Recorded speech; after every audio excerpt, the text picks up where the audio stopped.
Hey guys, Save State here. So, before I get into this, I'm just talking about the numbers. I am the math bear that talks about the Minecraft controversies.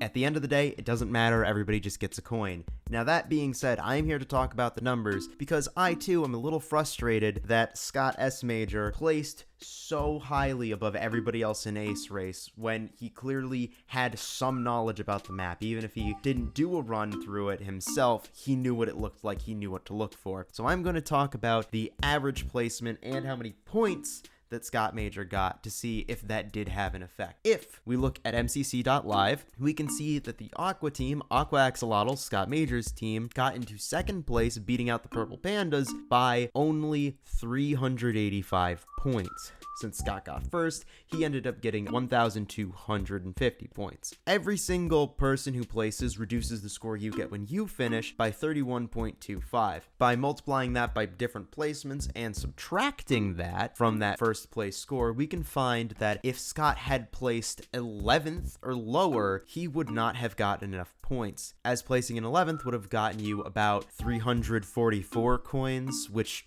would not have been enough to push his team into second. On top of this, Pizza Hut, a player for the Purple Pandas, placed within that top 10, so it likely would have had to been like 9th maybe in order for him to place. Now top quarter, like, that's reasonable, that's not totally insane, but the problem is Scott has played in every single MCC, which means we need to look at his placement in Ace Race for every single MCC. We are going to check these to see if Scott's average placement would have been enough to get him in. The first one, MCC 7, placed 12th. You know, not bad, that's pretty close. However, things got really bad. In MCC 8, Scott managed to find a glitch with the Elytra, which caused him to zoom all around the map. Unfortunately, this caused him to miss checkpoints, meaning that when he touched back down, he got sent all the way back to the last checkpoint he touched, causing him to finish very, very low in 33rd place. Considering checkpoint issues have been considered for other people's placements, like that wasn't considered an issue in MCC 14. I am going to count that towards it for now, but you're going to see it doesn't make that much of a difference. In MCC 9, he placed 15th. Again, not bad, relatively close, that's still in the top half. In MCC 10 and 11, he did place very well, 8th and 9th respectively, which would be enough to get him in this case, but as you can see, his previous placements haven't been good so far. For MCC 12 and 13, we saw the introduction of Python's Crypt, which did mix Ace Race and Foot Race. However, in MCC 12 and 13, he respectively placed 20th and 14th.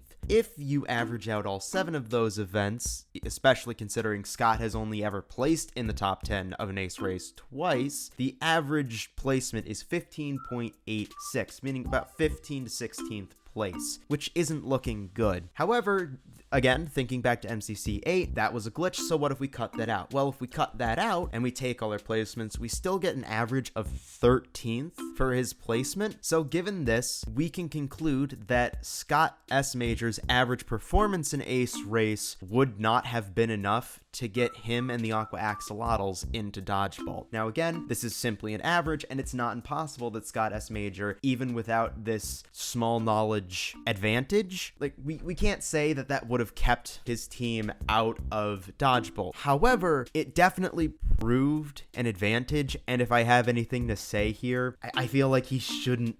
He's a player, man. I get it's like he's hosting the event, but like he shouldn't be this involved with the process of the games. Like either he needs to be more hands-off with the testing and get more testers, or more players should be allowed to test the games. Like put everybody on an equal playing field, man. I don't know. Those are my numbers. Peace.